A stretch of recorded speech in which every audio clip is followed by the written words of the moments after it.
All right, guys. Well, welcome to our third part of our series here. We have Eileen and I here together. We're going to kind of expand a little bit more about her being here. One of the interesting things about how it was for us in the beginning was when we started, after I did the assessment with her, I remember telling her specifically that if she could delay the surgery that she already had scheduled before coming here. And I know she was kind of perplexed about that and was probably wondering, well, why is this guy telling me this? Because I need this surgery because the last one helped me. So this one is probably going to help me get out of pain as well. And there was a very specific reason why I did this. Before I made that comment with her, I'd already done her assessment. So I could already see how she was moving, what she was doing, what her body was capable of, and what limitations there were. Based on that, I knew that I need to just activate certain muscles and get her to change some of the things that she was doing. And that would not only give her relief, but actually strengthen out everything so that she would no longer have issues with her knees. I just wanted to be able to have the opportunity to at least start that process with her so that she can realize that her body's capable of healing itself based on her situation. And she didn't need to go under for God knows how long to quote unquote recover from something that could be done in literally a month or less. And so I made that suggestion, and thankfully she listened, and the rest of it is history. She was able to actually get it to go a whole lot further. What was so cool about this, right? When you came, you here, you training, you seeing everything that's happening, and I just remember like really seeing how you were making great progress with everything, and it was just naturally for you when people were like going through stuff when you were in the class to just automatically stop without even thinking twice and just go help whoever needed help. I saw that. That's one of the things that I pay attention to, especially when I'm having group trainings, right? Is how the people in the class react to each other when things are happening. Everyone is always eager to help, but most people don't really know what to say or do to help somebody else, right? But so it's interesting though to find the ones that kind of understand a little bit more how they respond when they see somebody else needing help. And she was really quick to just immediately stop what she was doing and just go to their aid and then come back to what she was doing and continue on.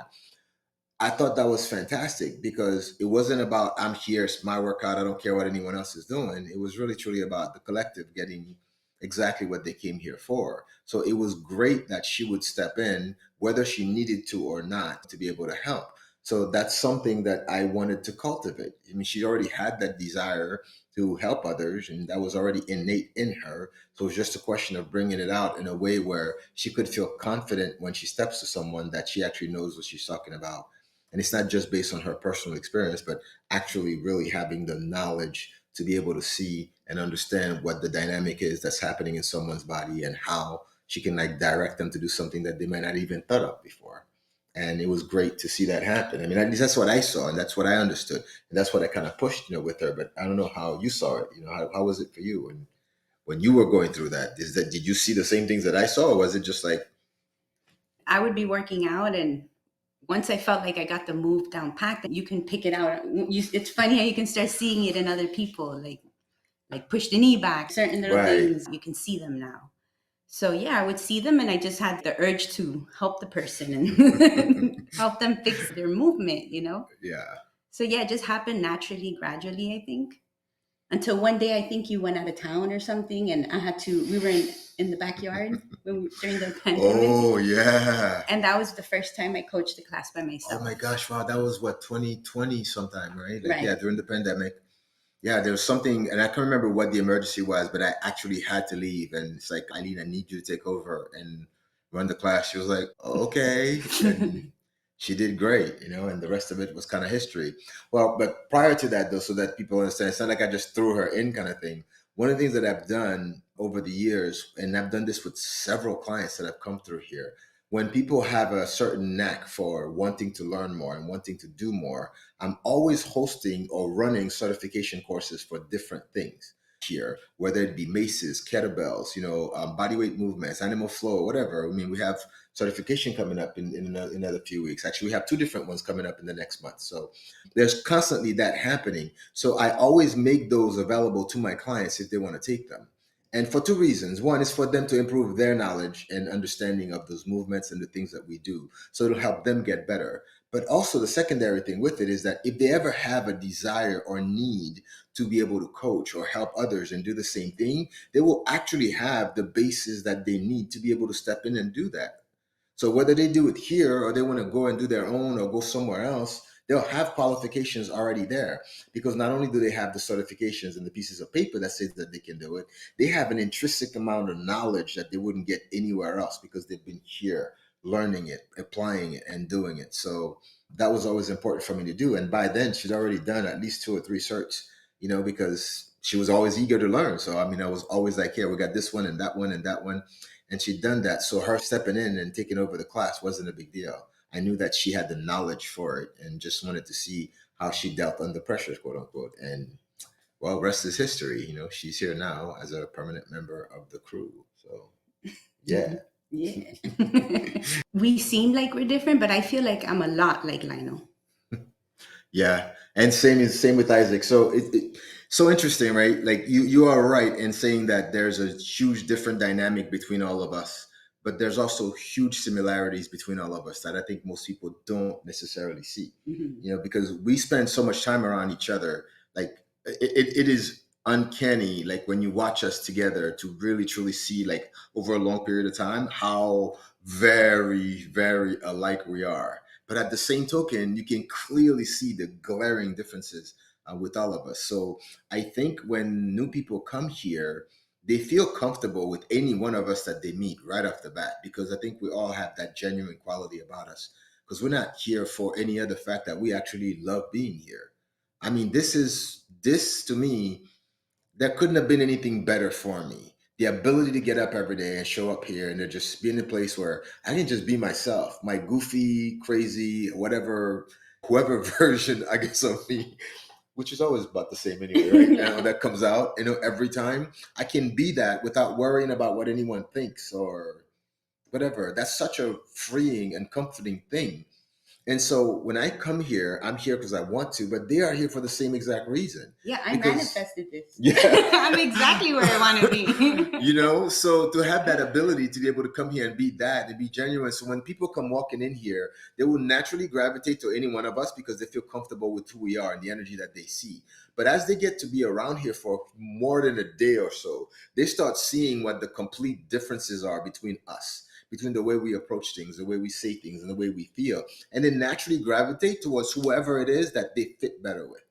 Because everyone is different. Look, I mean, everyone has certain things that they like more than others, certain things that they like to do and see and whatever. And we all have some of those same things in common, but we also have things that are completely opposite of each other. So some things that she would like that you're into, you gravitate towards her for that. Some things that I'm into and you're into, you gravitate towards me for that. And same with Isaac. So, and same with Giancarlo and everybody else that we have, that works here. So it's kind of a cool thing, really, to be able to see all the different dynamics at play.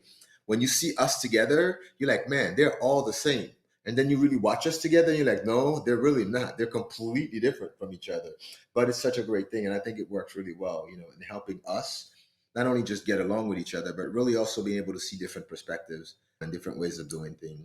And I think also having the ability to just be yourself and speak and know that you have a voice here, I think that also has a lot of value. What would you say about that? Yeah, definitely. I think what we really have the same is our core values. We Yeah. all value the same things. We just project it differently in different ways. So there's a good balance between Yeah. all of us. See what I mean? We have a very interesting dynamic here.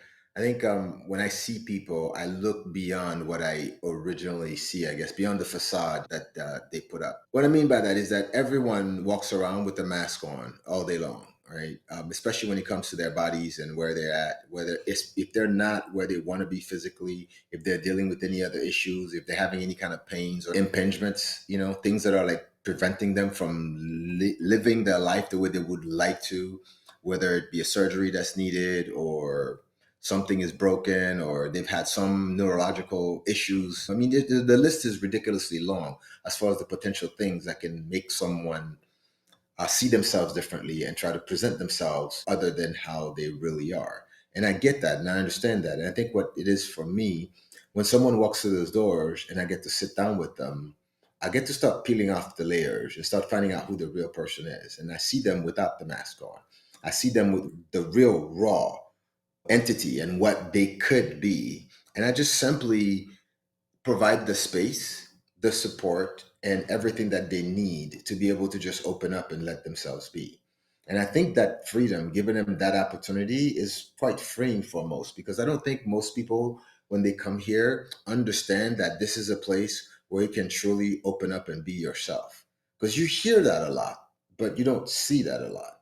And I really believe that that's one of the things that makes us different. Besides the fact that we know what the heck we're doing and how to do it and actually really get the results that we talk about, really allowing people to just find themselves out and bring that out and become the version of themselves that they've always wanted to be, but were never allowed to be, or were never given the space to grow into.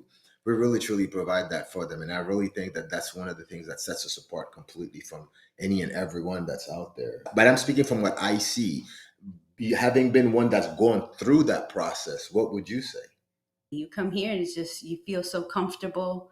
And like I said before, with permission to try new things, and just, you get a burst of confidence here. And you feel so good afterwards when you actually accomplish something that you thought you couldn't do before. And every time it just gets better and you keep accomplishing more and more. I mean, beyond your expectations. Yeah, so you get to become who you were supposed to be, aren't you? Right. Yeah, look at that. Wow. See, it's fantastic how it all works together. But I really think, And at any age. Because when you see the older people working out, they're an inspiration, because you're like, man, I want to be like them when I get that age. right? Yeah, No, I it's mean, amazing. yeah, and I tell them that all the time, and that these guys are like literally my idols, because they are living proof every single day that getting older doesn't mean a damn thing. It just simply, it's just words. The numbers are just that, numbers. Because they prove that you are capable of things that are beyond. I will put up any one of my clients against anyone else anywhere, so to speak, because I know that their capabilities at 70 something, at 80 something, 90s, whatever, it's just beyond what anyone would be able to expect. It is so cool, especially those that have come here with all kinds of different issues prior to. Which is mostly everyone. And then seeing where they're at now and what they're capable of. But as exciting as that is for me to see where they are now, I'm even more excited about where they're going. Yeah. Because I know that they've just scratched the surface to everything. They really haven't got a chance to tap into their full potential yet. So it's going to be like even better 5 years from now, 10 years from now, to see where they are and how they're capable of different things. And the cool thing is, some of them will still be here and some of them won't, but they're still going to be able to progress and get to where they want to go, because everything about how they are and who they are now is no longer what it used to be. It's completely different. Yeah. So whether they're still here or not, I am 100% confident in the fact that they're going to be the biggest badasses around, period. Yeah. So it's kind of a cool thing. I want to say thank you so much for participating in this and being part of our new format for our podcast series. And I'm really looking forward to introducing our next one, which is going to be Giancarlo Caputi. You guys got to just meet him before, but you're really going to get an in-depth look and understanding about who he is and why he's part of the team. Thanks again for everything, and I will catch you guys in the next one.